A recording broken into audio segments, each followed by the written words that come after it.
Hi, I'm Dave Brannigan, the Fire Chief for the City of Piedmont. Thanks for joining us. Today we're going to talk through a real-world wildfire evacuation scenario based on the kind of fire that could happen here in Piedmont. Here's how it's going to work. We'll walk through a story together, step by step. After each scene, I'll ask you to pause the video and talk about what you would do as a household if this happened in real life. Take your time. Thinking about disasters can be scary for anyone, and of course, kids. Take breaks if you need to, and be open to whatever comes up. There are no right or wrong answers. The goal of this exercise is to give you a chance to practice thinking through a wildfire evacuation calmly before it's urgent. If you want, you can download our activity worksheet at piedmont.ca.gov/evacuation exercise, or just grab some paper and a pen and take notes as you go. So let's get started. Part 1, red flag warning. First, let's talk about a red flag warning. It's Friday. The weather forecast predicts warm, dry conditions with strong winds. The National Weather Service has issued a red flag warning that includes Piedmont. Fires that start during red flag conditions can spread very quickly and unpredictably.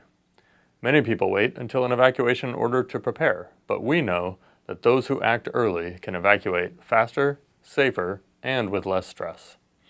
In a red flag warning, we'll send email notifications to AC Alert subscribers and post on the city's website and social media accounts asking you to take steps to prepare. During red flag weather, we ask everyone to keep your phone on and with you, put go bags by the door, avoid activities that could cause a spark, and park off-street to keep roads clear for emergency vehicles. Pause now and talk about how your household responds to a red flag warning. To help you, here are some discussion prompts.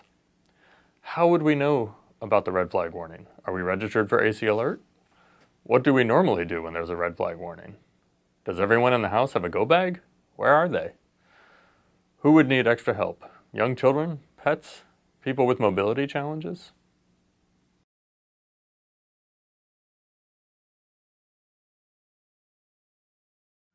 Part 2. Fire starts nearby. Feeling a bit more prepared? I assure you that you are just by talking about it. Now let's imagine the real deal, a wildfire in Piedmont. Okay, it's now Saturday morning. At 8 a.m., a brush fire breaks out next to a parked car at Blair Park. Piedmont Fire responds immediately, but the strong winds are pushing the fire southeast up the ridge towards homes on Alta and Scenic Avenues. Even if your home isn't in immediate danger, fires can move fast, especially with strong wind shifts. The city will use AC Alert to send information about the fire. Certain areas of town would receive an evacuation order. Other parts of town might receive instructions to prepare to evacuate. Pause now and talk about these questions. How would we know if the situation changes? What sources of information do we trust? At what point would we decide to leave, even if we aren't ordered to evacuate yet? What do we need to do before we go, and how quickly could we be ready to evacuate? If someone in the household wasn't home, would we contact them at this point?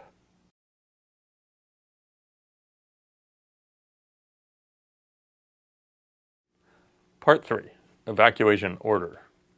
Nice job. How is everyone feeling right now? Next, let's apply what you've prepared for and talk about evacuations. By 9 a.m., the fire has crested the ridge and reached homes along Scenic and Alta Avenues. The wind has shifted in your direction, pushing the fire deeper into the neighborhoods. An evacuation order is issued for your area. You must leave immediately. Remember, in real evacuations, delaying even a few minutes can put people at serious risk. Experience has shown us that in real evacuations, some people spend too much time gathering belongings or trying to wait and see, putting themselves at risk. Prioritizing people over possessions is critical. Pause the video now and talk about these questions. Do our go bags have everything we need to leave right now? Is our vehicle fueled and ready? Can we even get out in a vehicle if we live on a narrow street? What other ways could we get out? What route would we take to leave the neighborhood?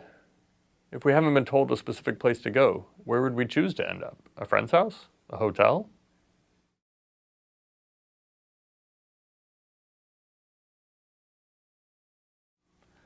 Part 4. Roadblocked. Must evacuate on foot. Anyone need a glass of water? Take a moment to stretch and clear your mind. This stuff can be intense. Okay, now that everyone is refreshed, we'll keep going with the evacuation scenario. You're on the road, but there's an unexpected obstacle. A large tree has fallen across the road and is blocking the way out. You were told you must evacuate on foot from this point. You must assume first responders are overwhelmed and can't reach you to help. In real evacuations, unexpected obstacles happen. Having backup plans and knowing what you can carry makes all the difference. You thought about what happens if you can't drive in the last discussion. Let's dig deeper into that with these questions. What essential items would we carry if we had to walk? Think water, medications, IDs, keys. Who can carry what? What about pets? Would everyone in our group be able to walk a long distance to get out? If not, what's our plan? Where would we walk to? How will we communicate if we get separated? Do we have a known meeting point nearby where we could regroup safely?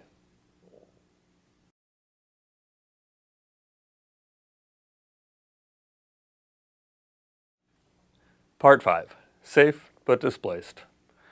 Okay, you're almost there. You reach a safe area on foot and are able to stay temporarily at a friend's home. Thankfully, your house is still standing, but you are not allowed back for several days. There's more to talk through. How would we let family and friends know we're safe? If we can't go home for several days, what would we wish we had packed? What important documents or account information would we need? Would we be able to access them? How will we stay informed about the status of our neighborhood, schools, and work without returning home?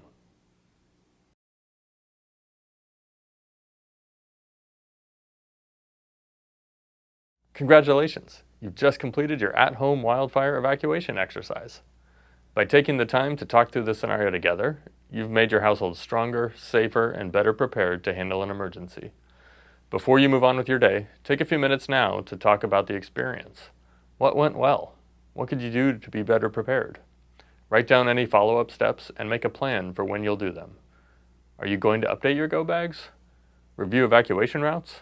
Write down your family communication plan? Practice evacuating as a group? Documenting your intentions for next steps now will help you keep the momentum moving. We have a lot of great resources to help you prepare on our website at piedmont.ca.gov/wildfire. Thank you for taking this time to protect yourselves and our community. Take a moment to talk about and document your answers to these questions. What are 3 things that went well during today's exercise? What are 3 things we could do to be better prepared next time?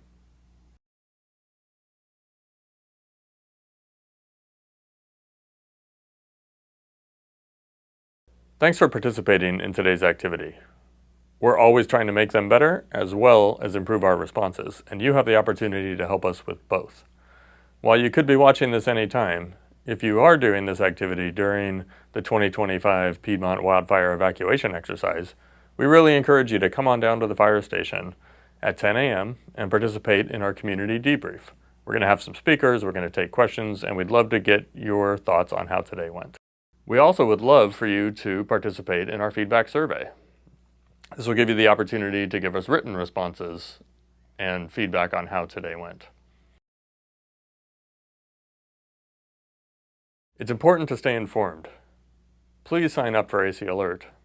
And also, sign up for our fire department newsletter. We'll send you resources, let you know about events and activities just like today's. Thanks again.